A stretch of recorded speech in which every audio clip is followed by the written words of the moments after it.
Hello everyone, hope you all are doing great. So, our today's topic is related to United Nations and its five principles organs. ठीक है. So, आज हम discuss करेंगे United Nations के बारे में. Okay and इसके five principles organs के बारे में. एंड आज हम इसकी पूरी हिस्ट्री भी देखेंगे कि यूनाइटेड नेशन का फॉर्मेशन कैसे हुआ. एंड ये प्रेजेंट में भी देखेंगे कि ये न्यूज़ में क्यों था. एंड इसकी सारी चीज़ों के बारे में हम जानेंगे, वो भी डीप में. ओके एंड इस वीडियो में आपका कुछ भी नहीं छूटने वाला है यूनाइटेड नेशंस के बारे में. एंड उसके फंक्शंस क्या क्या हैं वो सब हम डिस्कस करेंगे. सो एंड ये वीडियो भी थोड़ी सी लंबी हो जाएगी, बट इसमें एक एक चीज़ सारी कवर होती जाएगी आपकी. So don't worry about it. So without any further ado let's start with the topic, that is United Nations and its five principals organ. So सबसे पहले हम देखेंगे यूनाइटेड नेशन का हेडक्वार्टर है न्यूयॉर्क में, जो कि है यूएस में. एंड ये फाउंड किया गया था 24 अक्टूबर 1945 में. कहाँ पर? सैन फ्रांसिस्को में, कैलिफोर्निया, जो कि है यूएस में. एंड इसके जो प्रेजेंट सेक्रेटरी जनरल हैं उनका नेम है एंटोनियो गुटरेस. एंड इसका जो मेन है एम है is to maintain international peace and security and sustainable development and human right and to provide humanitarian assistance. And इसका एक और main aim है is to develop friendly relations among nations and achieve international cooperations among them. ठीक है. And it is the largest and the most recognized and most powerful intergovernmental organization in the world. So next हम जानेंगे इसकी history के बारे में और ये यूनाइटेड नेशन कैसे फॉर्म हुआ. ठीक है. ये जो फर्स्ट पॉइंट है ये आप खुद से पढ़ सकते हैं, नहीं तो वीडियो हमारी बहुत ही लंबी होती जाएगी. मैं सिर्फ ऐसे सिंपली एलाबोरेट कर देती हूँ कि ये जो यूनाइटेड नेशन था उससे पहले एक लीग ऑफ नेशन का नाम से एक ऑर्गेनाइजेशन थी. किस ईयर में? 1920 में बनी थी ये. ठीक है. और ये बनी थी during the first world war के टाइम में. ठीक है. एंड इस्टेब्लिश हुई थी 1919 में अंडर द ट्रीटी ऑफ वर्सेलीज में. ठीक है. एंड ये जो लीग ऑफ नेशन है इसी को रिप्लेस करके 1945 में यूनाइटेड नेशंस को बनाया गया. इन दोनों का एक ही एम है, to provide forum for the resolving international disputes. ठीक है. ये लोग इंटरनेशनल डिस्प्यूट्स को रिजॉल्व करते हैं और फ्रेंडली रिलेशंस बनाते हैं एक दूसरे के साथ एंड मेंटेन करते हैं इंटरनेशनल पीस एंड सिक्योरिटी. दोनों का एक ही एम था. ठीक है. बट ये लीग ऑफ नेशंस को रिप्लेस करके यूनाइटेड नेशन को फॉर्म किया गया. And the next point is जो कि नेम है यूनाइटेड नेशन वो कॉइन किया था by the US president Franklin D Roosevelt ने. ठीक है. And the third point is that United Nation की जो कॉन्फ्रेंस थी इंटरनेशनल ऑर्गेनाइजेशंस की, फर्स्ट टाइम कहाँ हेल्ड हुई थी? 1945 में इन सैन फ्रांसिस्को यूएसए में. एंड जो कि अटेंड की थी by the representatives of 50 countries and sign the United Nation charter. ठीक है. उसी ऑर्गेनाइजेशन में इन लोगों ने यूनाइटेड नेशन चार्टर को साइन किया. एंड अब ये यूनाइटेड नेशन चार्टर मतलब क्या होता है नेक्स्ट पॉइंट में हम समझेंगे. United Nation charter is the foundational treaty of United Nations as an intergovernmental organisation. ठीक है. यूनाइटेड नेशन एक फाउंडेशनल ट्रीटी है. ठीक है. जिसके दौरान ही यूनाइटेड नेशन को फॉर्म किया गया था एंड जो कि है इंटरनेशनल गवर्नमेंटल ऑर्गेनाइजेशन. ठीक है. एंड जो नेक्स्ट पॉइंट है उसमें लिखा है कि जो चार्टर है वो साइन की गई थी 26 जन 1945 में 50 कंट्रीज़ के बीच में. ठीक है. एंड जो 50 कंट्रीज़ के बाद एक और कंट्री थी, this is very important to remember that जो पोलैंड है वो 51st कंट्री थी जिसने साइन किया था ये चार्टर. ठीक है. बट ये रिप्रेजेंटेड नहीं थी एट द कॉन्फ्रेंस में. ठीक है. एंड इसने ये साइन किया था लेटर में and became one of the original 51st member state. Okay. तो पोलैंड हमारी 51st कंट्री थी जो कि मेंबर स्टेट बनी थी. And the next point is that जो चार्टर है वो रेटिफाइड किया गया था by China, France, the Soviet union, the UK and the United state and by majority of the other signatories. And जो यूनाइटेड नेशन डे है वो celebrate किया जाता है 24 अक्टूबर ईच ईयर. ठीक है. एंड जो नेक्स्ट स्लाइड है हमारी रिलेटेड है प्रेजेंट से. ठीक है. इसमें बताया गया है, ये न्यूज़ में इसलिए था क्योंकि रिसेंटली जो इंडिया है वो इलेक्टेड हुआ है to the non permanent seat of United nation security Council में, ठीक है। और ये जो यूएनएससी है ये एक 5 प्रिंसिपल ऑर्गन में से एक ऑर्गन है यूनाइटेड नेशन का, ठीक है, जिसमें कि इंडिया इलेक्ट हुआ है to the non permanent seat में, ठीक है। और कितने टर्म के लिए? फॉर द टर्म 2020 से 2021 तक, ठीक है। Next point is that India has got support of 184 out of 192 valid votes, ठीक है। 192 में से 184, ठीक है, जो कि बहुत अच्छी बात है। इतने वोट से ये सेलेक्टेड हुआ है यूएनएससी में, ठीक है। एंड जो कैंडिडेट हैं इसके वो बिलोंग्स करते हैं to the Asia Pacific group से। दिस ग्रुप, ये जो ग्रुप है एशिया पैसिफिक ग्रुप, ये कंप्राइज हुआ है 55 कंट्रीज से including Pakistan and the China. मतलब ये इन 55 कंट्रीज से मिलके बना है ये सारा ग्रुप, एशिया पैसिफिक ग्रुप, ठीक है, इंक्लूडिंग पाकिस्तान एंड चाइना से। And next point is that जो इलेक्शन है for the non permanent seat can go several round, ठीक है, काफ़ी राउंड तक चल सकते हैं, 1 2 3, यानी कि एक ही राउंड में ये सेलेक्ट हो जाते हैं। इसमें 1 2 3 कितने भी राउंड हो सकते हैं, ठीक है। And next point is that in 2018 ये जो कॉन्टेस्ट है वो हुआ था मालदीव्स एंड इंडोनेशिया के बीच में, ठीक है, 2018 में। सो नेक्स्ट स्लाइड में हम देखेंगे कि यूनाइटेड नेशंस के क्या क्या फंक्शन है। So its function is to maintaining international peace and security, protecting human rights, delivering humanitarian aid, protecting sustainable development and upholding international law. And this is an additional point which is very important that जो कि है at its founding, इसके जो founding जब ये हुआ था United nation तब ये 51 मेंबर स्टेट्स से टोटल, ठीक है। अब ये 2011 में टोटल ग्रीव अप हो गए हैं ये 193, ठीक है, जो कि रिप्रेजेंट करते हैं vast majority of the world sovereign states की, okay. And this is also the present status of United Nation. अब जो हमारी नेक्स्ट स्लाइड है वो बहुत ही इम्पॉर्टेंट है, जो कि है यूनाइटेड नेशंस के स्ट्रक्चर्स के बारे में, ठीक है। एंड ये जो राइट में है ये मैंने फ्लो चार्ट दे रखा है so that it will be easy for you to remember in exam. And now हम देखेंगे कि यहाँ पे टोटल 5 प्रिंसिपल ऑर्गन हैं यूनाइटेड नेशंस के, जो कि हैं first one is the General Assembly, second one is the United nation security Council, and the third one is Economic and Social Council, fourth one is International Court of Justice which is very very important, and the last one is that is the fifth one United nation secretariat, ठीक है। All वो establish in 1945 and the United nation was found, ठीक है। And this is the additional point here which is very important from the exam perspective, जो कि यहाँ पे पहले टोटल 6 यूनाइटेड नेशन ऑर्गन हुआ करते थे। एंड जो ये लास्ट वन था जो कि था यूनाइटेड नेशन ट्रस्टीशिप काउंसिल, ठीक है, जो कि सस्पेंडेड हो चुका है, इसका ऑपरेशन 1 नवंबर 1994 में सस्पेंड हो चुका था ये अपॉन द इंडिपेंडेंस ऑफ पलाओ, जो कि था last remaining United nation trustee territory, ठीक है। सो just remember that. Next slide में हम इन सारे ऑर्गन्स के बारे में एक एक करके जानेंगे, ठीक है। So the first one is United Nation general council, ठीक है, जिसे काउंसिल भी कह सकते हैं एंड द असेंबली भी कह सकते हैं। एंड इसका जो हेडक्वार्टर है वो है न्यूयॉर्क यूएसए में, ठीक है। एंड इसके बारे में हम थोड़ा बहुत जान लेते हैं। ये जो यूनाइटेड नेशन जनरल असेंबली है इसे हर साल सितंबर में एनुअली मिलना होता है, ठीक है। कहाँ पर? इसके हेडक्वार्टर में ही, न्यूयॉर्क सिटी में। सेकंड पॉइंट है इसमें जो यूनाइटेड नेशन जनरल असेंबली है वो हेडेड की जाती है बाय इट्स प्रेसिडेंट के द्वारा, ठीक है, जो कि इलेक्टेड किया जाता है for a term of 1 year, ठीक है, 1 साल के लिए नियुक्त किया जाता है इसके प्रेसिडेंट को।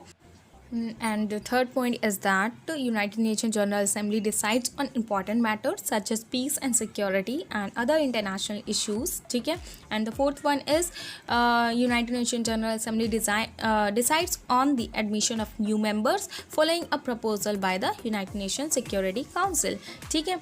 इसका जो एडमिशन किया जाता है न्यू मेंबर्स का, वो यूनाइटेड नेशन सिक्योरिटी काउंसिल्स के प्रपोजल के द्वारा किया जाता है, ऐड उसे न्यू मेंबर को, ठीक है। Considering and approving the United nation budget, ठीक है, ये कंसिडर करते हैं और अप्रूव करते हैं यूनाइटेड नेशन के बजट को। कौन करता है approve? United Nation General Assembly. And जो डिसीजन होता है आर टेकन बाय वोटिंग, ठीक है। Generally a simple majority is considered, but in case of important decision A 2/3 majority is considered, ठीक है। जो भी किसी छोटे मोटे काम के लिए सिंपल मेजॉरिटी यूज़ की जाती है, but in case of important decision के लिए 2/3 मेजॉरिटी कंसिडर की जाती है। ईच मेंबर हैज़ 1 वोट, ठीक है। हम हर एक मेंबर के पास एक वोट ज़रूर होता है। और ये this is the main point is that unlike the Security Council there is no veto power bestowed to anyone, ठीक है। सिर्फ यूनाइटेड नेशन सिक्योरिटी काउंसिल के पास ही वीटो पावर होती है और किसी के पास नहीं होती है इन 5 ऑर्गन्स में, ठीक है। And the last one is in 1953 जो विजया लक्ष्मी पंडित हैं became the 8th president of the United Nation General Assembly, the only Indian General Assembly president to date, which simply means that कि यूनाइटेड नेशन जनरल असेंबली में India से सिर्फ एक ही बार president को नियुक्त किया गया है। उनका नेम है विजया लक्ष्मी पंडित, ठीक है, 1953 में। So just remember that. So in our next slide हम यूनाइटेड नेशन जनरल असेंबली के ही सब्सिडरी ऑर्गन्स के बारे में जानेंगे, ठीक है। इसके भी सब्सिडरी ऑर्गन्स हैं in the form of commissions, committees, board, councils and working groups, ठीक है। एंड इसके जो कमीशंस हैं यूनाइटेड नेशन जनरल असेंबली के, वो हैं first one is disarmament commission, second is International Law Commission, third one is International Civil Services Commission, fourth one is United Nation Conciliation Commission for Palestine, and fifth one is United Nation Commission on International Trade Law, ठीक है। and the last one is that is the sixth one United Nations Peace Building Commissions, ठीक है। इन सब से related अगर कोई भी problem आती है किसी भी नेशंस में तो वो इन कमीशंस में सॉर्ट आउट की जा सकती है, ठीक है, और की भी जाती है। तो these are the important subsidiary organs of United Nations General Assembly, ठीक है। Now in our next slide we will discuss about our second organ, that is United Nations Security Council, जिसका हेडक्वार्टर है न्यूयॉर्क यूएस में। And ये responsible होता है for the maintenance of international peace and security. And जो united nation security council है इसके total 15 members state होते हैं, जिसमें से 5 जो होते हैं वो परमानेंट मेंबर होते हैं एंड जो 10 होते हैं वो नॉन परमानेंट मेंबर्स होते हैं, ठीक है। 5 मेंबर्स कौन कौन से होते हैं permanent? China, France, Russia and the UK, ठीक है, and the United state also. And जो 10 नॉन परमानेंट मेंबर्स होते हैं वो इलेक्टेड होते हैं फॉर द 2-year टर्म्स, ठीक है, bye the General Assembly on a regional basis. And मैंने कहा था कि यूनाइटेड नेशन सिक्योरिटी काउंसिल के पास ही सिर्फ वीटो पावर होती है और किसी ऑर्गन के पास नहीं होती है। एंड ये जो वीटो पावर होती है वो इन 5 परमानेंट मेंबर के पास होती है सिर्फ, ठीक है। एंड इसमें जो वीटो पावर का सिंपली मतलब है कि वो पावर जो कि परमानेंट मेंबर के पास होती है, अगर कोई भी रेजोल्यूशन होता है सिक्योरिटी काउंसिल में पास करने के लिए आता है तो वो रिजेक्ट कर सकते हैं, ठीक है, उस रेजोल्यूशन को। और the next point is the members of UNSC, ठीक है, must carry out the decisions taken by the council, they are legally binding, ठीक है। एंड ये जो भी रेजोल्यूशन पास करते हैं, जो भी डिसीजंस लेते हैं यूनाइटेड नेशन सिक्योरिटी काउंसिल्स के मेंबर्स, ठीक है, उन्हें कैरी करना ज़रूरी है और ये लीगली बाइंडिंग भी होते हैं इनके ऊपर। Now in our next slide we will discuss about our third organ, that is United Nation and Social Council, ठीक है, जिसका हेडक्वार्टर है न्यूयॉर्क यूएस में ही। एंड ये जाना जाता है for the global economic and social affairs के लिए। And this is the main body which is responsible for coordination, policy dialogue, policy review and recommendations on social, economic and environmental issues, and also the implementation of internationally agreed development goals, जिसका simply means है कि ये environmental, social and economic issues पे ज़्यादा उस पर focus करता है, ठीक है, एंड उसके डेवलपमेंट गोल्स पर फोकस करता है। And economic and environmental issues पर भी फोकस करता है, ठीक है। And next point is that ये जो यूनाइटेड नेशंस का ये जो ऑर्गन है ये सबसे ज़्यादा इम्पॉर्टेंट ऑर्गन है, क्योंकि ये रिफ्लेक्ट करता है और ये उस पर डिबेट भी करता है एंड इनोवेटिव थिंकिंग के द्वारा ये सस्टेनेबल डेवलपमेंट को प्रमोट करता है, okay. And next point is that the United Nation Economic and Social council has total 54 members, ठीक है, जो कि इलेक्ट होते हैं बाय द जनरल असेंबली हैं एंड ये 3 ईयर्स के लिए मैंडेटली सर्व करते हैं, ठीक है। And next one is voting जो कि होती है इनमें वो सिंपल मेजॉरिटी के थ्रू होती है, जिसके थ्रू ये लोग डिसाइड करते हैं कि क्या डिसीजन लेना है, ओके। एंड हर मेंबर के पास एक एक वोट होता है। And the next point is related to United Nation specialised agencies, ठीक है। इन जो एजेंसीज हैं जो कि हैं FAO that is the Food and Agriculture Organisation, जिनका हेडक्वार्टर है रोम, इटली में। And UNESCO that is United Nation Educational Scientific and Culture Organisation, उसका हेडक्वार्टर है न्यूयॉर्क, US में। And UNICEF that is the United Nation Children's Fund, जिसका headquarter है न्यूयॉर्क, US ऑल्सो, ठीक है। And the last one is ILO that is the International Labour Organisation, जिसका हेडक्वार्टर है जेनेवा, स्विट्ज़रलैंड में, ठीक है। Etcetera are coordinated by the United Nation Economic and Social Council, ठीक है। ये जो वर्क करती हैं सारी स्पेशलाइज्ड जो एजेंसीज हैं ये इनके साथ कोऑर्डिनेट होकर वर्क करती हैं।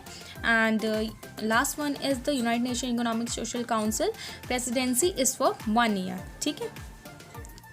Now our fourth organ is International Court of Justice, which is also known as World Court, ठीक है, which is very important and इसका जो headquarter है वो हेग, नीदरलैंड्स में है। and ये universal court of international law है। and now it is the United Nations main judicial organ, ठीक है। ये यूनाइटेड नेशन का मेन जुडिशियल ऑर्गन है, ठीक है। एंड इसके फंक्शंस देख लेते हैं हम।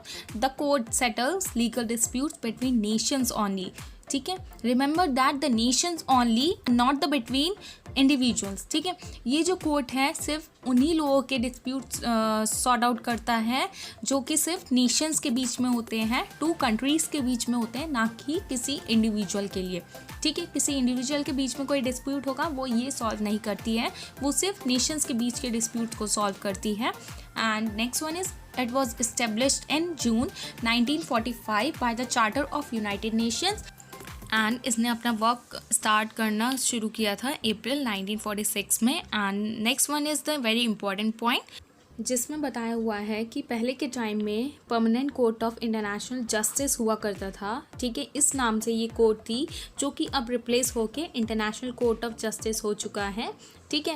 एंड ये जो permanent Court of International justice थी वो इस्टेब्लिश की गई थी by the league of Nations के द्वारा इन 1920 में, ठीक है। अगर कोई पूछे आपसे क्वेश्चन एग्जाम में कि सक्सेसर कौन था Permanent Court of International Justice का, वो था इंटरनेशनल कोर्ट ऑफ जस्टिस, ठीक है। Next point is that International Court of Justice decides the disputes between states that recognise its jurisdiction, ठीक है। इट्स 15 जजेस are elected by the United Nation General Assembly for 9 years term, ठीक है। इसके जो जजेस होते हैं, ठीक है, टोटल 15 जजेस होते हैं इंटरनेशनल कोर्ट ऑफ जस्टिस में, वो इलेक्ट किए जाते हैं यूनाइटेड नेशन जनरल असेंबली के द्वारा फॉर 9 ईयर टर्म्स के लिए। हमारा जो लास्ट ऑर्गन है वो है यूनाइटेड नेशन सेक्रेटेरिएट, जिसका हेडक्वार्टर है न्यूयॉर्क, US में, ठीक है, जो कि है administrative organ of the United nation, ठीक है। ये जो सेक्रेटेरिएट है ये यूनाइटेड नेशंस एग्जीक्यूटिव आर्म है, जिसका सिंपली मीन्स है कि ये वो यही ऑर्गन है जो कि लॉ को एग्जीक्यूट करता है, ठीक है, फंक्शन में और ऑपरेशन में लाता है। कौन सा ऑर्गन है, वो है यूनाइटेड नेशन सेक्रेटेरिएट ऑर्गन, ठीक है। एंड ये जो सेक्रेटेरिएट है ये मेन सोर्स है of the economic and political analysis का for the General Assembly and Security Council के लिए। And next one is the Secretary General appointed by the General Assembly on the recommendation of the Security Council for a 5 year term, okay and जो Security Council के total 5 regional commissions होते हैं वो कौन कौन से हैं. First one is ECA, that is economic commission for Africa. Second one is ECE, that is economic commission for Europe. Third one is ECLAC, economic commission for Latin America and the Caribbean. And the fourth one is ESCAP, Economic and the Social Commission for the Asia, and the last one is, that is the fifth one, ESCWA, that is Economic and Social Commission for the Western Asia. So ये total 5 regional commissions थे किसके? United Nations Secretariat के. So that's all for now. I hope you have found this video informative. If you like this video, get it a thumbs up, and thanks for watching my video. Do like, share and subscribe to my channel, that is Shivi Study Education. And yes, don't forget to hit the bell icon, and I'll see you in the next one. Bye bye.